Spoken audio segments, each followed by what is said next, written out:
Mulla on yksi mielenkiintoinen kysymys. Mä haluaisin tietää, että kun nyt tässä loppuvuonna tulee monesti semmoinen ongelma, kun puhutaan, että talvi yllätti autoilijat, ja varsinkin nyt siellä Kehä Kolmosen ulkopuolella naureskellaan helsinkiläisille, että me aina sitten, kun lumi tulee, niin sitten me törttöillään ja hirveät kolarit on joka paikassa. Ja mä haluaisin nyt tutkia tämän avulla, että pystyisimme todistamaan teille, että itse asiassa näin ei käy.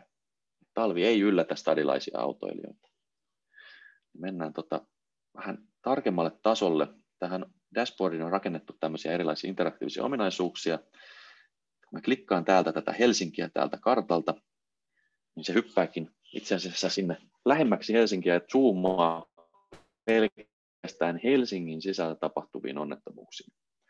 Ja meillä on nyt tämmöinen density mappi tai tämmöinen myöskin heat mapiksi voi kutsua, eli nämä punaiset alueet on semmoisia hotspotteja näille onnettomuuksille. Keskustassa tietysti on ihmiset ja ratikat ja autot ja bussit ja kaikki vetää ympyrää siellä, niin siellä on paljon onnettomuuksia, se on ihan ymmärrettävä.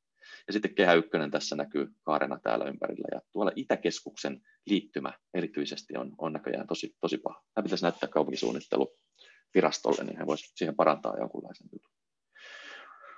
No, tässä on dataa tosiaan 2013-2018, ja katsotaan tästä nyt sitten vaikka viikkotasolla tätä dataa.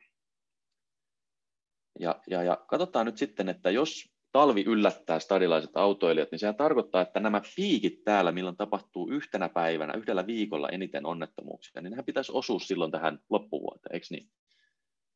Eli silloin tulee semmoisia kolaripiikkejä, mutta kun katsotaan näitä ja tarkastellaan, että milloin nämä piikit itse asiassa on ollut, se milloin on tapahtunut eniten onnettomuuksia tietyllä viikolla, niin näähän ei itse asiassa ole.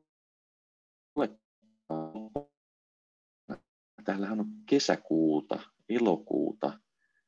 No joulukuu voi olla, en muista 2013 milloin tuli ensilumi, mutta ei se ainakaan elokuussa tullut 2014, ei se tammikuussa tullut 2016, eikä kesäkuussa 2017.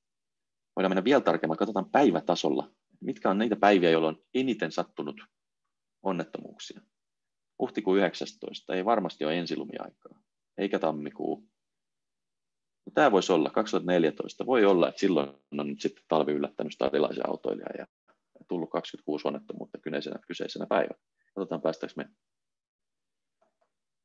Ja tässä aikajanalla ei ole filtteriä, että sen suodattaisiin, mitä onnettomuuksia silloin on tapahtunut. No elokuu.